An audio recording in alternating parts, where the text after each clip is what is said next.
Media మిత్రులకు నమస్కారం. అలాగే మద్దూరు మండల ప్రజలకు నమస్కారాలు తెలియజేసుకుంటున్నా. ఈరోజు మరి మీ అందరికీ తెలియపరచాల్సిన విషయం ఏంటంటే, రెనివట్ల గ్రామంలో మరి ఉన్నటువంటి రైస్ మిల్లులో గత 3 రోజుల క్రితం విజిలెన్స్ వాళ్ళు, సివిల్ సప్లై విజిలెన్స్ వాళ్ళు వచ్చి ఆ రైస్ మిల్లును తనిఖీ చేస్తే దాదాపు 1,03,000 పైచిలకు బస్తాలు మరి అక్కడ ఆ రైస్ మిల్లులో మాయమైనాయి. ఆ విజిలెన్స్ అధికారులు దాదాపు 3 రోజులు అవుతుంది అక్కడ రైస్ మిల్లులో తనిఖీలు జరిపి. ఇప్పటి వరకు మరి అది ఏమైంది, ఏం పోయింది, ఏంది అనేది 3 రోజుల నుండి మరి అధికారులు ఎందుకు గోప్యంగా ఆ విషయాన్ని ఉంచిండ్రు, మరి ఎందుకు ఇప్పటి వరకు ఆ రైస్ మిల్ పైన కానీ, రైస్ మిల్ యజమాని పైన కానీ ఎందుకు చర్య తీసుకోవడం లేదని చెప్పి సందర్భంగా మరి అడుగుతా ఉన్నాం. ఎందుకంటే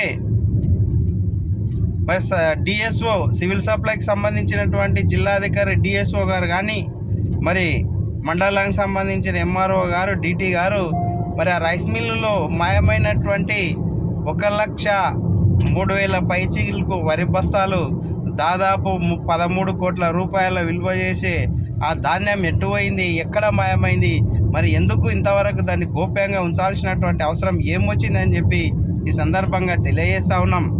దీనికి జిల్లా అధికారులు, సంబంధిత అధికారులు మరి సమాధానం చెప్పాలి. ప్రజాధనము లూటీ అవుతుంటే మరి ప్రజలకు సంబంధించినటువంటి, రైతులకు సంబంధించినటువంటి మరి ఆ యొక్క ఒడ్లు ఈ ప్రజల సొత్తు, ప్రజలకు సంబంధించినటువంటి ఆస్తి, మరి ప్రజా ఆస్తిని, ప్రజలకు సంబంధించినటువంటి దానిని మరి మాయమైపోతే మీరు ఎందుకు సైలెంట్గా ఉన్నారు?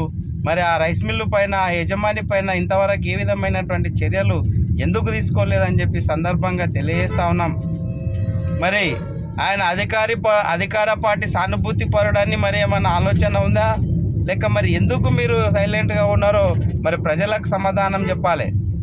గతంలో ఇదే మండలంలో ఒక రైస్ మిల్ యజమాని, ఆయన బీఆర్ఎస్ పార్టీ సానుభూతి పరుడని చెప్పి ఆయన నెపం నెట్టి ఆయనకు సంబంధించినటువంటి 2 రైస్ మిల్లులను ఆగమేఘాల మీద మరి అధికార పార్టీలో ఉన్నటువంటి పెద్ద నాయకులు మరి జిల్లా అధికారులకు ఫోన్ చేసి మరి ఏం చేసిండో తెలియదు, కానీ ఆగమేఘాల మీద ఆయనకు సంబంధించినటువంటి 2 రైస్ మిల్లులను సీజ్ చేసి మరి ఒక మహిళని చూడకుండా ఆ రైస్ మిల్ యజమాని పైన మీరు నాన్ బెయిలబుల్ కేసులు పెట్టడం జరిగింది.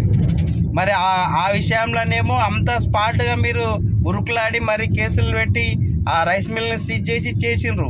మరి ఈ రైస్ మిల్ విషయంలో మీరు ఎందుకు సైలెంట్గా ఉన్నారు? ఎందుకు గోప్యంగా పెడుతున్నారు ఈ విషయాన్ని? కాబట్టి దీనిపైన సమగ్రమైన జిల్లాధికారులు, అక్కడికి వచ్చినటువంటి మరి రాష్ట్రం నుండి వచ్చినటువంటి విజిలెన్స్ అధికారులు త్వరగానే ఈ విషయాన్ని పట్టబయలు చేసి మరి న్యాయం చేయాలి రైతులకు, మరి సామాన్య ప్రజలకు, అందరికీ కూడా.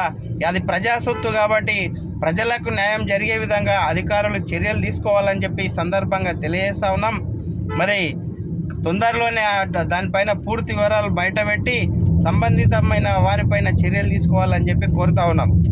ఒకవేళ మీరు కనుక అటువంటి చర్యలు ఏమి చేపట్టకపోతే మరి మీ పైన జిల్లా కలెక్టర్ గారికి కానీ, లేదంటే మరి ఇంకా ఉన్నతాధికారులకు మీ పైన మరి ఫిర్యాదు చేయడం జరుగుతుంది.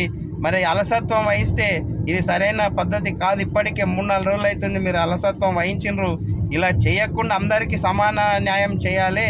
ఎవరు తప్పు చేసినా తప్పే కాబట్టి అందరికీ ఒకే విధమైనటువంటి చర్యలు మీరు తీసుకోవాలి. ఇది సరైన విధానం కాదు, సరైన పద్ధతి కాదు. వెంటనే మీరు మరి సంబంధిత విషయాన్ని బహిర్గతం చేసి వెంటనే మీరు చర్యలు తీసుకోవాలి. జిల్లా అధికారులు కానీ, మరి మండలానికి సంబంధించిన ఎంఆర్ఓ గారు కానీ, అదేవిధంగా డిటి గారు కానీ, సివిల్ సప్లై అధికారులు మొత్తం కూడా మరి వాటిపైన చర్యలు తీసుకోవాలని చెప్పి బీఆర్ఎస్ పార్టీ తరఫున డిమాండ్ చేస్తూ ఉన్నాం.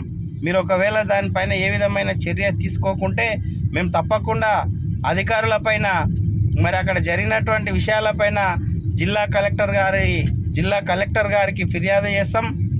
ఇంకా పై అధికారులకు కూడా అవసరమైతే న్యాయ వ్యవస్థను కూడా మేము ఆశ్రయించి మరి దానిపైన పోరాటం చేస్తాం బీఆర్ఎస్ పార్టీ తరఫున అని చెప్పి తెలియజేసుకుంటున్నా.